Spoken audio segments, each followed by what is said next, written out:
Hello, on a walk, my girlfriend said. I want Aaron next to me at dinner. If that bothers you, leave. I said, okay, and quietly walked away. I changed the locks and slept alone. By morning, she was calling in tears because my silence told her what words didn't. I was gone for good.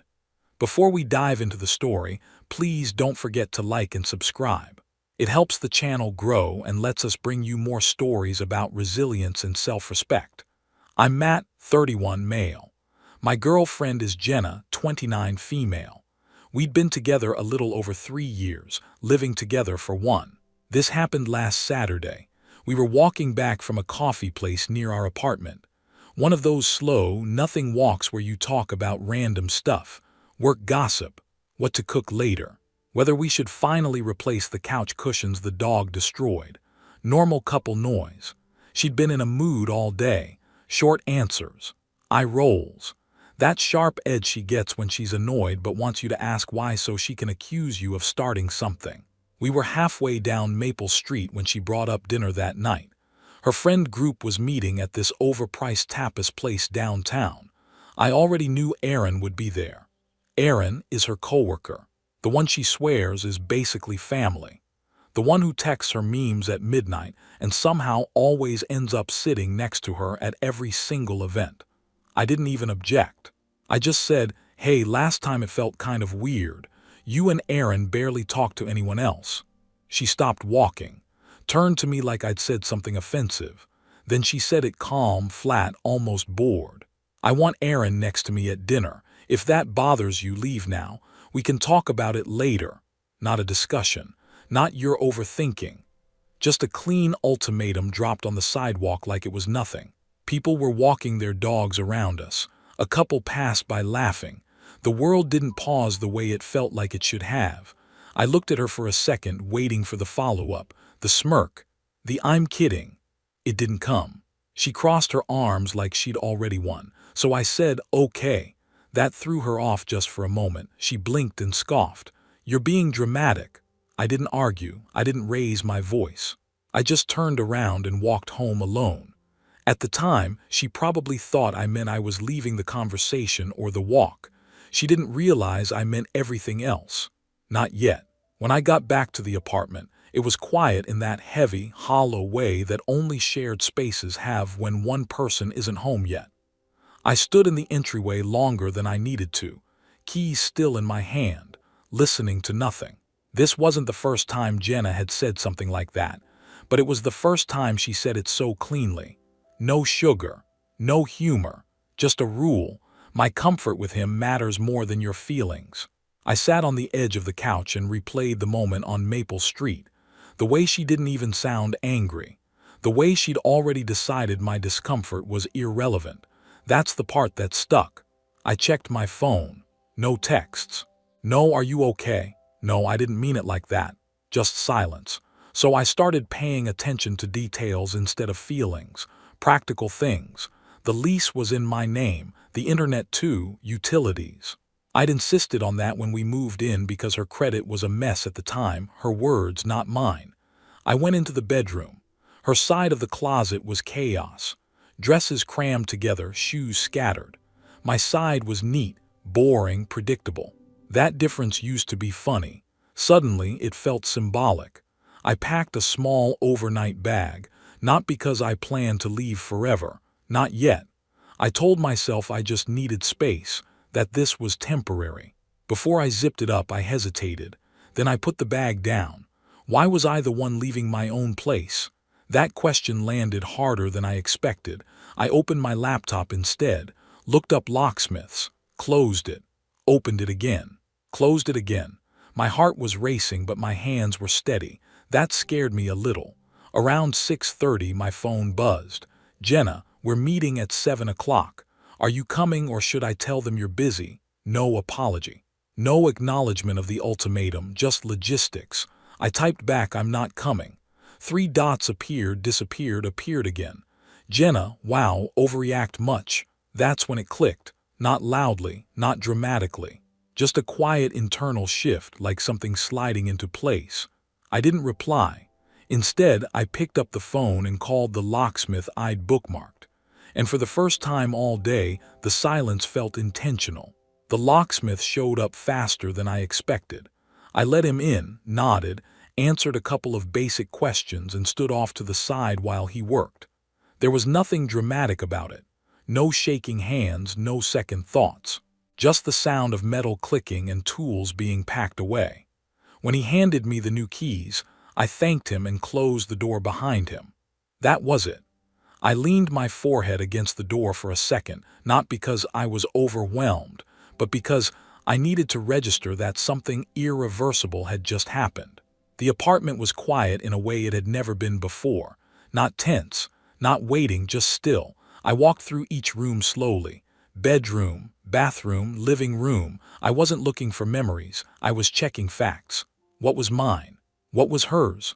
What belonged to both of us only because I'd allowed it to? I packed her things carefully, not out of kindness, not out of anger, just precision.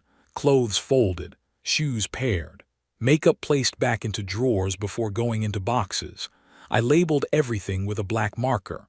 Bedroom, closet, bathroom, no notes, no messages tucked inside, just boxes. Around 7:30, my phone buzzed. Jenna, we're about to order. Are you seriously not coming? I didn't reply. Another message followed. Jenna, don't do this. I set my phone face down on the counter and made myself dinner, ate standing up. The food barely registered. What I felt instead was a strange calm, like my nervous system finally realized it didn't have to stay on alert. Later that night, I showered, changed the sheets, and got into bed. Alone. Not lonely. Alone. Somewhere between changing the locks and turning off the lights, I understood something clearly for the first time.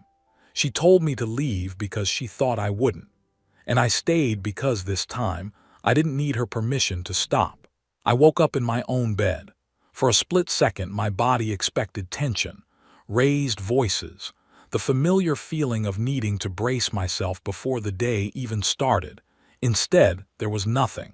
Just quiet and early morning light coming through the blinds. My phone was face down on the nightstand where I'd left it. When I picked it up, it buzzed like it had been holding its breath all night. Missed calls stacked into the 20s. Texts piled on top of each other, each one more frantic than the last. Why isn't my key working? Matt, answer me. Did you seriously change the locks? This is insane. Where are you? Please stop, I'm outside. I sat on the edge of the bed and let the phone rest in my hands. No rush. No spike of adrenaline, just confirmation. She hadn't expected silence. At 8:42 a.m. she called again. I answered this time. Matt, her voice broke immediately. What is going on? I'm done, I said. My voice didn't shake. I meant it when I said okay. You changed the locks, she said, like she was still trying to figure out whether this was real. Yes, you can't just. She stopped herself and switched tactics. This is because of one sentence. No, I said, it's because you felt comfortable saying it. She started crying, real crying, saying she didn't mean it. That she was stressed, that she didn't think I'd actually leave. That part mattered. I believed you, I said. You told me exactly where I stood. Silence on the other end. By the time we hung up, she was begging, and I wasn't angry. I was finished explaining. I got ready for work like it was any other morning. Showered, dressed, made coffee. The difference was simple and permanent. This time when I left the apartment, I locked the door behind me, knowing exactly why. By the afternoon, the crying turned into anger. That was predictable. I was in a meeting when my phone started buzzing nonstop on the desk. I let it vibrate until it stopped.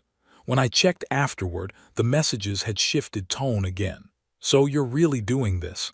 After everything I've put into us? You're acting like I cheated on you. That one almost made me laugh. Almost. At 1:30 p.m. she showed up at my office. I know this because the receptionist messaged me. There's a woman here asking for you. She seems upset. I didn't go out there. I asked security to walk her out. Apparently, that's when it really hit her that I wasn't playing chicken. She sent one last text after that. You're humiliating me. I stared at that word for a long time. Humiliating, not hurting me. Not disrespecting you, just embarrassing her. That night I went back to the apartment once I knew she wasn't there. I brought boxes, trash bags, not to take more things but to create distance. I packed her belongings neatly, boxes full of clothes, shoes paired, toiletries boxed. I labeled everything. Bedroom, bathroom, closet. I left them stacked by the door like evidence. Then I sat on the floor and ate takeout straight from the container. No TV, no music, just the hum of the fridge. At 11:42 p.m. she called again. I didn't answer. Instead, I texted one sentence. "Your things are packed. I'll coordinate pickup." The reply came instantly. "You're really choosing this?" I didn't respond. Because that's the lie people tell themselves when consequences arrive. That someone else chose the ending instead of simply stopping themselves from being quietly erased. I slept in my own bed that night. Alone. Door locked. Apartment silent.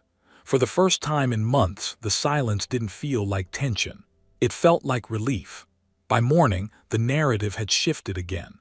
It always does when someone realizes they're losing control. Jenna showed up at the apartment while I was at work.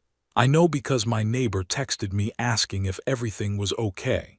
Said she heard crying in the hallway. Apparently, Jenna had been sitting on the floor outside the door, back against the wall, phone in her hand like it might save her if she held it tightly enough. She left before I got home. When I did come back, there was a note taped to the door, not slipped under, taped, like she wanted it to be seen by anyone passing by. "I never thought you'd actually abandon me." I peeled it off and folded it once, twice, put it in the junk drawer without rereading it.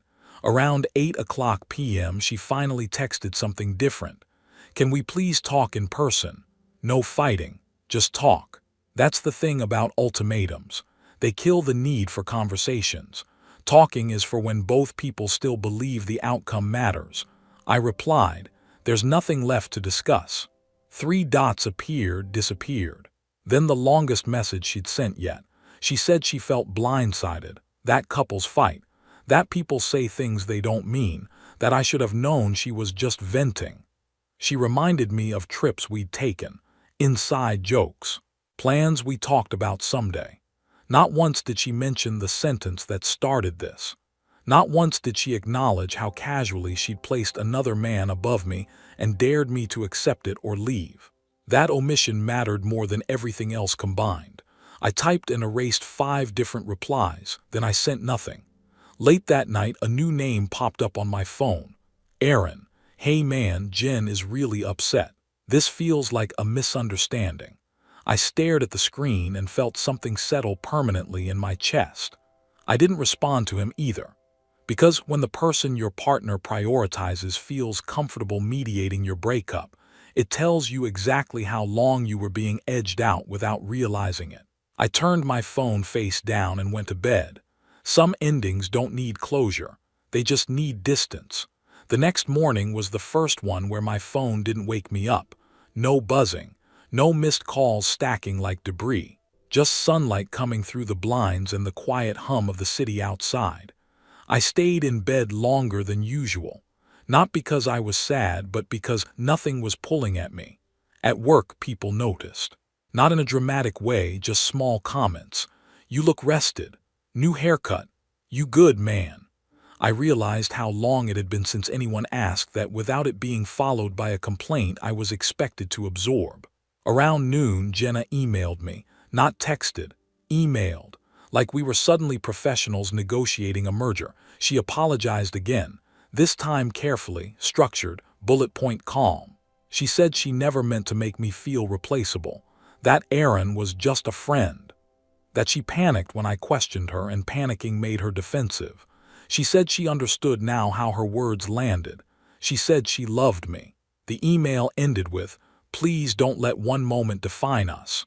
But that's the thing people don't like admitting. Some moments do define everything that comes after. That sentence on Maple Street didn't come from nowhere. It came from comfort. From knowing she could say it and I'd swallow it like I always had. From believing I was stable enough to be taken for granted. I replied with one paragraph. I told her I wasn't angry, that I didn't hate her, that I believed she loved me in the way she knew how. But I also told her I wouldn't stay in a relationship where my presence was conditional on my silence. I wished her well. I meant it. She didn't reply. That evening I met my friend Leo for a beer. I hadn't told many people what happened yet. I gave him the short version. He listened, nodded, didn't interrupt. Then he said, "Man, that wasn't about dinner." "No," I said. "It really wasn't." On the walk home I passed Maple Street. Same cracked sidewalk, same trees, same spot where she'd stopped and crossed her arms. I didn't feel angry standing there. I felt grateful. Because some people only show you who they are when they think you won't leave. And some of us only learn who we are the moment we do. 2 days later, Jenna came to pick up her things. I wasn't home. That was intentional. I arranged for my sister to be there instead. Neutral presence. No emotions to negotiate with. No history to weaponize, just logistics. From what my sister told me later, Jenna showed up confident at first. Sunglasses on, chin up, like she still thought this was reversible if she handled it right. That didn't last. She asked if I was really not coming. My sister said no, that the boxes were labeled, that everything was accounted for, that she had 2 hours before the parking pass expired.